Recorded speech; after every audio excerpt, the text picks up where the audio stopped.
Hi, my name is Tim, and this is my informative speech about Frank Ocean. Here's my audience on the bed, right behind the camera. And here goes. Chanel, Nights, Thinking About You. All songs written by one person, Frank Ocean. But before he became the multimillionaire artist he is today, he had to start somewhere. So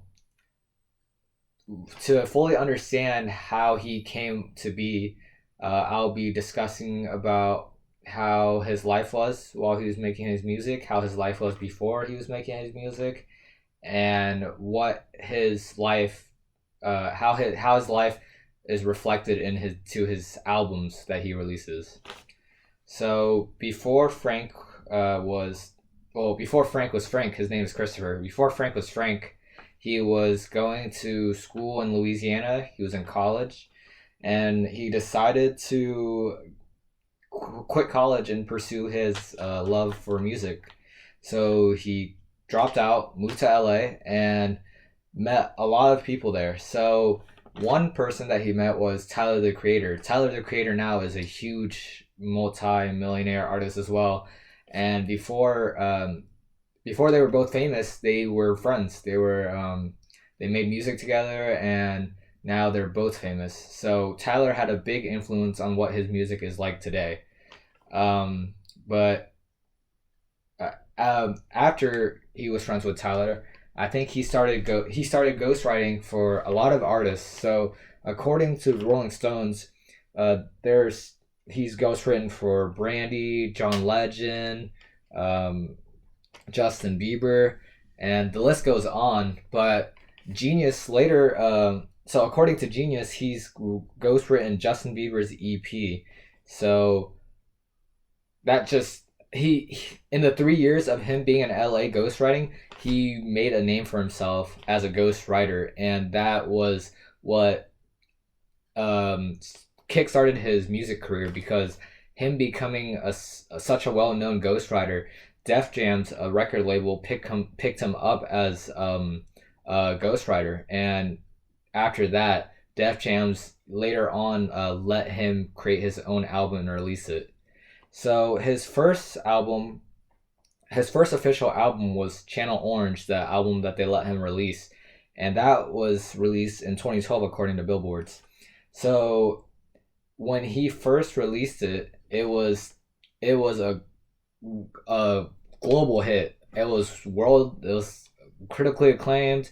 Even won a Grammy, beating Chris Brown and Miguel and Best Contemporary Urban Album in 2013, and he and that blew him up to the mainstream. His music was getting played, and some was even on the radio. It was crazy, and but before he released it, he did have a small following because he's released unofficial music before.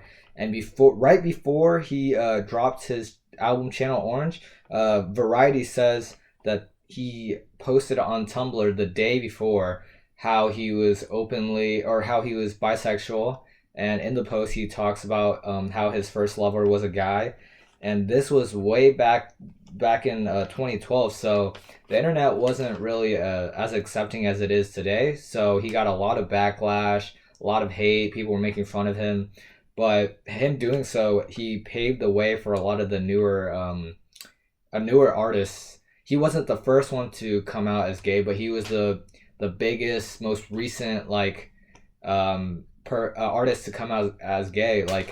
Um, like one example of a person that he helped pay the way for was Kevin Abstract. He's a newer artist. He's a group of Brockhampton, and they're big now. And Kevin Abstract has talked about how he's idolized Frank when he was younger and before he was famous, and now Kevin Abstract is openly gay to his fans.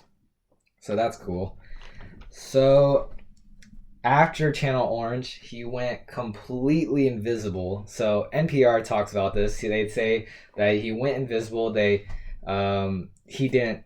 He went off the grid. Just lived his life by himself, or not by himself, but off media. And in these 4 years, this is what was later to become Blonde. So Blonde is his second official album, and Blonde is just him talking about his life in the last 4 years of his last 4 years after Channel Orange was dropped, and in that he talks about his drug problems, past lovers, and just his depression overall. And some of the songs he like dedicates them to these soul problems. So some of there's songs about drugs, there's songs about his past lovers, and so on. And Blonde is just a reflection of his past 4 lives that he's lived since the release of Channel Orange. So when Blonde first dropped, it was huge news because he finessed Def Jam's his record label of $20 million, because before he could leave, everybody knew, it was known by the mass media that he did not like his record label, so he finessed them because he wanted to buy out, but they told him that he had to release one more album before he could buy himself out of the label.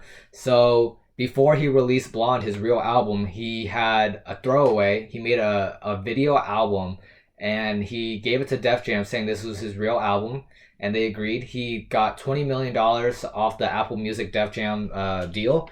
And right after that, he released Blonde, and that was his own album, and he made money off that too. So he got filthy rich off of this. And yeah, that's been Frank Ocean, and that's how he's become the mainstream artist he is today.